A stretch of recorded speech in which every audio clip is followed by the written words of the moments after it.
మహాకుంభమేళాలో భారీ అగ్ని ప్రమాదం. ఏపీలో వాట్సాప్ గవర్నెన్స్ సేవలు ప్రారంభం. మహాత్ముడికి సీఎం రేవంత్, గవర్నర్ జిష్ణుదేవ్ నివాళులు. జేహెచ్ఎంసీ కౌన్సిల్ సమావేశం రసాబస. ప్రయాగ్రాజ్లో తొక్కిసలాట జరిగిన మరుసటి రోజే భారీ అగ్ని ప్రమాదం సంభవించింది. ప్రపంచంలోనే అతిపెద్ద ఆధ్యాత్మిక కార్యక్రమైన మహాకుంభమేళలో అగ్ని ప్రమాదం జరగడం ఇది రెండోసారి. జనవరి 19న తొలి అగ్ని ప్రమాదం జరిగింది. తాజాగా గురువారం సెక్టార్ 22 ప్రాంతంలో మంటలు చెలరేగి ఇప్పటికే అనేక టెంట్లు దగ్ధమయ్యాయి. అగ్నిమాపక దళం సంఘటనా స్థలానికి చేరుకుని మంటలను అదుపు చేసేందుకు ప్రయత్నిస్తుంది. సీనియర్ అధికారులు కూడా ఘటనా స్థలానికి చేరుకున్నారు. మంటలు చెలరేగిన స్థలంలో ఎవరూ లేకపోవడంతో ప్రాణ నష్టం జరిగినట్లు సమాచారం లేదు. అయితే అగ్ని ప్రమాదానికి కారణాలేమిటో ఇంకా తెలియాల్సి ఉంది. రేవంత్ రెడ్డి తెలంగాణ కాంగ్రెస్ అకౌంట్లో ఏ పాలన బాగుందని పోల్ పెడితే 67% మంది కేసీఆర్ పాలన బాగుందని ఓట్లు వేశారు. ప్రజలు గిప్పగిప్పమని ఓట్లు గుద్దితే రేవంత్ రెడ్డి కిందకి పదపడే ఆన్సర్ వచ్చిందంటూ పాడి కౌశిక్ రెడ్డి వ్యాఖ్యానించారు. ఇదే సునీల్ కనుగోలు గారు మాత్రం రేవంత్ రెడ్డి గారు చెప్తే తెలంగాణ కాంగ్రెస్లో ఏ పాలన బాగుందని ట్వీట్ చేపిస్తే, ఇవాళ ఏ పాలన బాగుందని ట్వీట్ చేయిస్తే దాదాపు దీంట్లో 87,000 మంది ఓట్లేసిర్రు. అంటే ఇంకెక్కువనే, 87,000. మళ్ళీ నేను లోపలికి వచ్చేటప్పుడు చూస్తే 90,000 అయింది. 87,000 మంది ఓటేస్తే 67% కేసీఆర్ గారి పాలన అద్భుతంగా ఉందని ఇవాళ స్వయంగా చెప్పింది కూడా మీ అందరు కూడా చూడొచ్చు. ఇవాళ దీంతో పాటు దీన్ని బట్టే అర్థం చేసుకోవాలి. ఇవాళ సునీల్ కనుగోలు గారు, రేవంత్ రెడ్డి గారి నాయకత్వంలో సునీల్ కనుగోలు గారు మా 10 మంది ఎమ్మెల్యేలని కోట్లాది రూపాయలు ఇచ్చి కొనుగోలు చేసుకుంటూ, కానీ రేవంత్ రెడ్డి గారు ఆదేశాల మేరకు ఇలా తెలంగాణ కాంగ్రెస్ అఫీషియల్ ట్విట్టర్ అకౌంట్లో పోస్ట్ పెట్టిన సునీల్ కనుగోలుకి ఇలా ప్రజలు గిప్ప గుద్దుతే దిమ్మ తిరిగిపోయి కింద పడిపోయే పరిస్థితికి వచ్చింది ఇలా ఆన్సర్. ఇది బాబు, ప్రజలంటే ఏమనుకుంటావు? తమాషా అనుకుంటున్నావా? నీ ఇష్టం ఉన్నట్టు అబద్ధాలు చెప్తుంటే, నీ ఇష్టం ఉన్నట్టు చేస్తుంటే ఇలా ప్రజలేం చూస్తలేరు అనుకుంటున్నావా? మహాత్మా గాంధీ వర్ధంతిని పురస్కరించుకొని తెలంగాణ గవర్నర్ జిష్ణుదేవ్ వర్మ ముఖ్యమంత్రి రేవంత్ రెడ్డి ఘన నివాళులర్పించారు. హైదరాబాద్ లంగర్ హౌస్లోని బాపుఘట్ వద్ద గాంధీ విగ్రహానికి పుష్పాంజలి ఘటించారు. మంత్రులు తుమ్మల నాగేశ్వరరావు, పొంగులేటి శ్రీనివాసరెడ్డి, పొన్నం ప్రభాకర్, పీసీసీ అధ్యక్షుడు మహేష్ కుమార్ గౌడ్తో సహా రాజకీయ ప్రముఖులు, ఉన్నతాధికారులు నివాళులర్పించారు. సర్వోత్తమత ప్రార్థనలు నిర్వహించారు.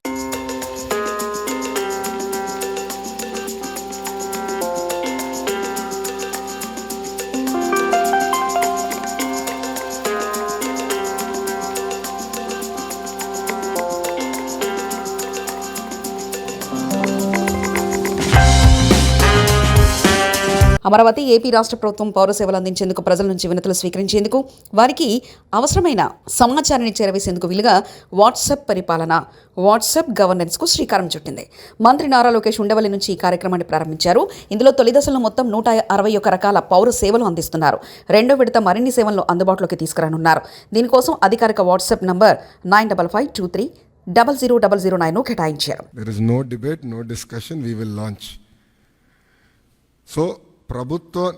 ప్రజలకి ప్రభుత్వం మధ్యన ఇదొక ప్లాట్ఫామ్గా ఏర్పాటు చేసి రియల్ టైం సర్టిఫికేట్స్ వాళ్ళకి డెలివర్ చేసే బాధ్యత మన ప్రభుత్వం తీసుకుంటుంది. దాంట్లో భాగంగా మీరు చూస్తే నేను కూడా మా టీంని పదే అడిగింది, ఇక్కడ సర్టిఫికేట్స్ కూడా మేము ఇష్యూ చేసినప్పుడు దానిపైన స్పెసిఫిక్ QR కోడ్ ఉంటుంది. ఎందుకంటే మీరు ఆథెంటిసిటీ గురించి మీరు అడుగుతారు, నాకు తెలుసు, అందుకే ముందలే ప్రియం చేస్తున్నా. QR కోడ్ అనేది ప్రతి సర్టిఫికెట్ పైన ఉంటుంది. ఆ QR కోడ్ స్కాన్ చేస్తే ఏపీ గవర్నమెంట్ వెబ్సైట్కి లింక్ వెళ్తుంది. ఆ ఏపీ గవర్నమెంట్ వెబ్సైట్ పైన క్లియర్గా సర్టిఫికెట్ పైన ఉండాల్సిన పేరేంటి, వివరాలేంటి వెబ్సైట్ పైన కనపడుతుంది. సో ఎవరు ఫేక్ సర్టిఫికెట్లు జనరేట్ చేసేందుకు అవకాశం ఉండదు. అది బ్లాక్ చైన్ పైన కూడా తీసుకురావాలని మేము నిర్ణయం తీసుకున్నాం. అది కూడా త్వరలో రిలీజ్ చేస్తాం. సో ఇప్పుడు మీరు చూస్తే ఈ సర్వీసెస్ అన్నీ, ఒక పక్కన రెవెన్యూ సర్వీసెస్, రెండో పక్కన మున్సిపల్ సర్వీసెస్, మూడోది ఎండోమెంట్. అంటే దేవాలయాల్లో కూడా టీటీడీ మినహా అన్ని దేవాలయాలు వచ్చినాయి. రెండో విడతలో టీటీడీ కూడా ఈ సర్వీసెస్లోకి వస్తుంది. దేవుడు ఆశీస్సులు ఉంటే ఈ సర్వీసుల్లోకి వస్తుంది. అంతేకాకుండా ఇప్పుడు సెలెక్షన్ నంబర్కి వెళ్ళి సెలెక్షన్ ఉంటుంది, మీరు సెలెక్ట్ చేయాలి. నెక్స్ట్ ఫేజ్లో AI బాట్ మేము అమలు చేస్తాం. సింపుల్గా మీరు వెళ్ళి నాకు బస్ టికెట్ ఈ ఊరు నుంచి ఈ ఊరికి రావాలంటే సింపుల్గా డన్, ఇది ప్రైస్, మీరు డబ్బులు కట్టండి bus ticket will be issued. అట్లా ఏఐ బాట్ పెట్టాలని మేము నిర్ణయం తీసుకున్నాం. 2 విడతలో చేద్దాం అనుకున్నాం. అంతేకాకుండా వాయిస్ కూడా, అంటే ఇంగ్లీషే కాకుండా తెలుగు భాషలో కూడా డైరెక్ట్గా చెప్తే సిస్టమ్ రెస్పాండ్ అయ్యే విధంగా చేయాలని మేము నిర్ణయం తీసుకున్నాం.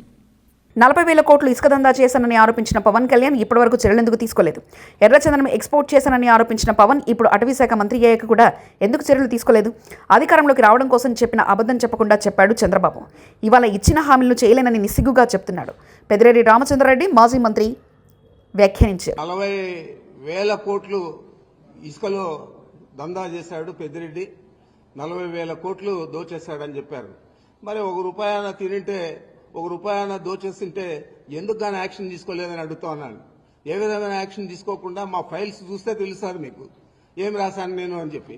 మరి ఆ విధంగా రాసినాను కాబట్టి ఈరోజు నన్ను ఏది ఎదిరించలేకుండా దాని గురించి మాట్లాడడం లేదు. ఇదే పెద్ద మనిషి ఆ రోజు ఎన్నికల్లోనే నేను రెడ్ శాండిల్ అంతా కూడా ఎక్స్పోర్ట్ చేశాను, ఆయన చేసిందంతా కూడా నేపాల్లో పట్టుబడింది, దాని మీద మేము అధికారంలోకి వస్తానే చర్యలు తీసుకుంటానని చెప్పాడు ఇదే పవన్ కళ్యాణ్ గారు. మరి నువ్వు ఫారెస్ట్ మంత్రి అయ్యావు, ఉప ముఖ్యమంత్రి అయ్యావు, మరి నేపాల్కి పోయి ఎందుకు గాను అక్కడ ఉన్న రెడ్ శాండిల్ తెచ్చి నేను చేస్తుంటే నా మీద ఎందుకు యాక్షన్ తీసుకోలేదని అడుగుతా ఉన్నాను. ఏది కూడా లేకుండా ఒక వ్యక్తిత్వ హననాన్ని చేపట్టే విధంగా ఈ ప్రభుత్వంలో ఉన్న పెద్ద మనుషులందరూ కూడా పనిచేస్తా ఉన్నారు. ఈ రాష్ట్ర ప్రజలందరూ కూడా గమనించాలని నేను కోరుతా ఉన్నాను. మీ అందరికీ తెలుసు మదనపల్లిలో ఏదో జరిగిపోయిందని చెప్పి చంద్రబాబు ఆ రోజు ఆయనకంతా కూడా డైవర్షన్ పాలిటిక్స్, చిన్నది వాళ్ళకు వ్యతిరేకంగా వస్తే మమ్మల్ని అందరినీ ఇంకా వ్యతిరేకంగా చూపించే పరిస్థితి. ఆ విధంగా ఆ రోజు ఒక డీజీపీ గారిని జేహెచ్ఎంసీ సమావేశం నుంచి బీఆర్ఎస్ కార్పొరేట్లను సస్పెండ్ చేశారు మేయర్ గద్వాల విజయలక్ష్మి. బీఆర్ఎస్ కార్పొరేట్లను అరెస్ట్ చేశారు పోలీసులు. హైదరాబాద్ నగర అభివృద్ధి కోసం బీఆర్ఎస్ కార్పొరేట్లు నిధులు ఇవ్వాలని అడిగితే అక్రమ అరెస్ట్ చేశారంటూ ఖండించారు మాజీ మంత్రులు కేటీఆర్, హరీష్ రావు.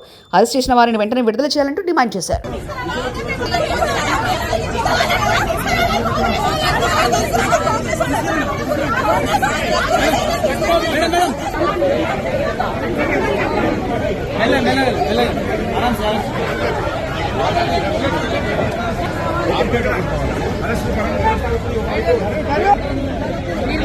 మంత్రి జూపల్లి నియోజకవర్గంలో కొన్ని నెలలుగా తాగునీరు బంద్, ఖాళీ బిందెలతో రోడ్డెక్కారు మహిళలు. కొల్లాపూర్ మున్సిపాలిటీ 19వ వార్డుతో పాటు పలు వార్డులలో గత కొన్ని నెలలుగా తాగునీరు రాకపోవడంతో రోడ్డెక్కారు మహిళలు. ఖాళీ బిందెలతో కొల్లాపూర్ మున్సిపల్ ఆఫీస్ ముందు మహిళలు నిరసన చేపట్టారు. అధికారులు పట్టించుకొని త్రాగునీరు అందించాలని డిమాండ్ చేశారు.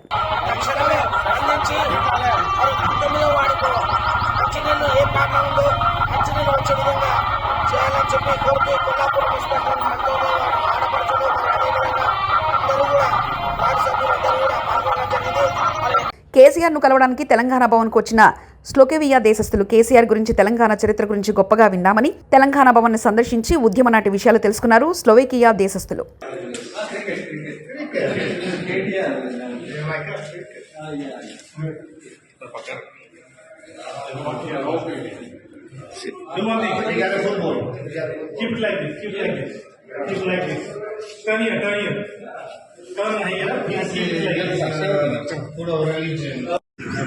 Amazing.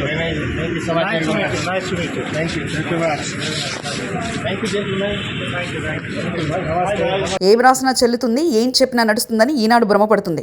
గత కొన్ని రోజుల నుంచి పెద్దిరెడ్డి రామచంద్రారెడ్డి గారిపై పనగట్టుకుని దుష్ప్రచారం చేస్తుంది. కూటమి ప్రభుత్వం అసమర్థతని కప్పిపుచ్చుతూ ప్రజల్ని తప్పుదోవ పట్టించడానికే తప్పుడు కథనాల్ని రాస్తుందంటూ భూమన కరుణాకర్ రెడ్డి వైఎస్ఆర్సీపీ అధికార ప్రతినిధి వ్యాఖ్యానించారు. నిజంగా చూపించటం కోసమని పతాక శీర్షికలలో వేయటమే కాకుండా దాన్ని తెలుగుదేశం పార్టీ ప్రభుత్వానికి పూర్తిగా ఏదో గొప్ప విషయాలన్నింటినీ కూడా అందజేస్తున్నట్టుగా రాసి పనిగట్టుకొని గత కొద్ది కాలంగా ఆయన మీద ఆ పత్రిక విషప్రచారం చేస్తూనే ఉన్నది. రామచంద్రారెడ్డి గారు ఏ రకంగానూ కూడా అటవీ భూములను ఆక్రమించకుండా లేకపోయినప్పటికీ కూడా ఉద్దేశపూర్వకంగా మేము ఏమి రాసినా చెల్లుతుంది, మేము ఏం చెప్పినా కూడా నడుస్తుంది అన్నటువంటి ఒక గట్టి నమ్మకంతో ఆయన మీద ఉన్నటువంటి కోపము దుగ్ధతోటి వైఎస్ఆర్ కాంగ్రెస్ పార్టీ మీద, జగన్మోహన్ రెడ్డి గారు మా నాయకుడి మీద, మా మీద, అందరి మీద ఈ రకంగా ప్రభుత్వం, ఈనాడు ఉన్నటువంటి ప్రభుత్వం చేయాల్సినటువంటి మంచి చేయకుండా ఇలా వైఎస్ఆర్ కాంగ్రెస్ పార్టీ పాలన అంతా కూడా అరాచకమే జరిగింది అని ఇంకా ప్రజల్ని నమ్మించాలా అనేటువంటి ప్రచారంలో భాగంగానే ఈ రకంగా రామచంద్రారెడ్డి గారి మీద ఆ విషం చిమ్మింది. రామచంద్రారెడ్డి బేసిక్ గానే ఆయన ఈ రకమైనటువంటి అరాచకాలకి, ఆక్రమణలకు పూర్తి వ్యతిరేకమైనటువంటి వ్యక్తి. వైఎస్ఆర్ కాంగ్రెస్ పార్టీలో ఒక ప్రధానమైనటువంటి భూమికను పోషిస్తున్నటువంటి వ్యక్తి. రామచంద్రారెడ్డి గారిని దెబ్బతీస్తే వైఎస్ఆర్ కాంగ్రెస్ పార్టీని మరింత దెబ్బతీయొచ్చును అనేటువంటి ఆలోచనతోనే ఈ రకమైనటువంటి కుట్రలు కూటమి ప్రభుత్వం చేస్తున్నది.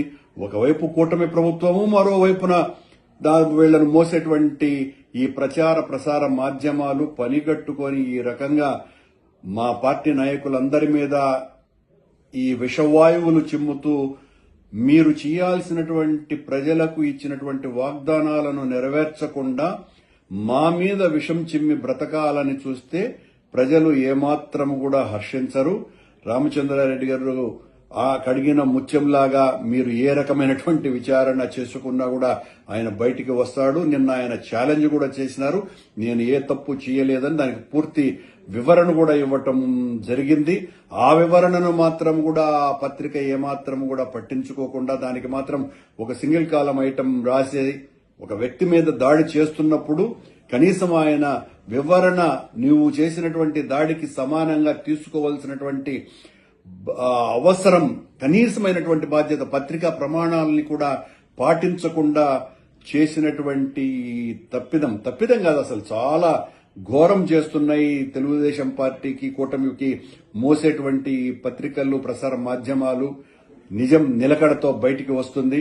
రామచంద్రారెడ్డి గారు నిష్కల్మషంగా ఈ సంఘటన నుంచి, ఈ ఆరోపణల నుంచి బయటికి వస్తారు. తెలుగుదేశం పార్టీ మీద, కూటమి మీద మా పోరాటం ఎట్టి పరిస్థితుల్లోనూ ఆగకుండా చేస్తూనే ఉంటాం. మీ ప్రభుత్వం చేసినటువంటి వాగ్దానాలను నెరవేర్చకుండా ఈ రకమైనటువంటి ఆరోపణలతోనే మా మీద కాలయాపన చేయటానికే చూస్తున్నది అన్నది స్పష్టంగా అర్థమైపోతున్నది.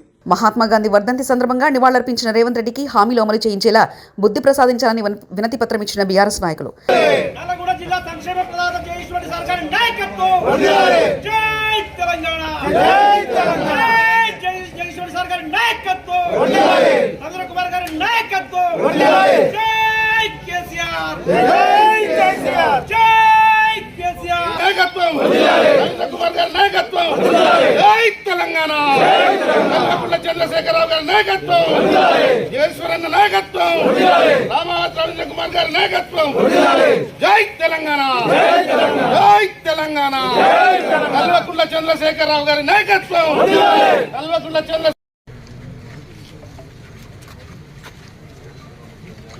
జై తెలంగాణ, జై తెలంగాణ, కేసీఆర్ గారి నాయకత్వం, కేసీఆర్ గారి నాయకత్వం, జయసన్న గారి నాయకత్వం, రవీంద్రన్న గారి నాయకత్వం, జై తెలంగాణ, జై చంద్రశేఖరరావు గారి నాయకత్వం, కల్వకుంట్ల చంద్రశేఖరరావు గారి నాయకత్వం.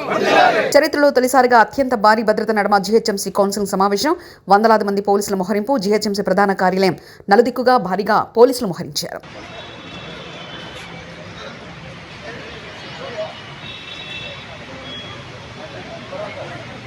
పెట్టుబడులు వచ్చాయి, పెళ్లి నిశ్చయమైంది, ఎంతమంది పిల్లలు పుడతారని అడిగితే ఏమైనా లాభం ఉంటుందా? మంత్రి శ్రీధర్ బాబు గారు చెప్పారు, నిశ్చయమైంది పెళ్లి, ఎంతమంది పిల్లలు పుడతారని అడిగితే ఏమైనా లాభం ఉంటుందా? మహాకుంభమేళాలో భారీ అగ్ని ప్రమాదం. ఏపీలో వాట్సాప్ గవర్నెన్స్ సేవలు ప్రారంభం. మహాత్ముడికి సీఎం రేవంత్, గవర్నర్ జిష్ణుదేవ్ నివాళులు. జీహెచ్ఎంసీ కౌన్సిల్ సమావేశం రసాబస.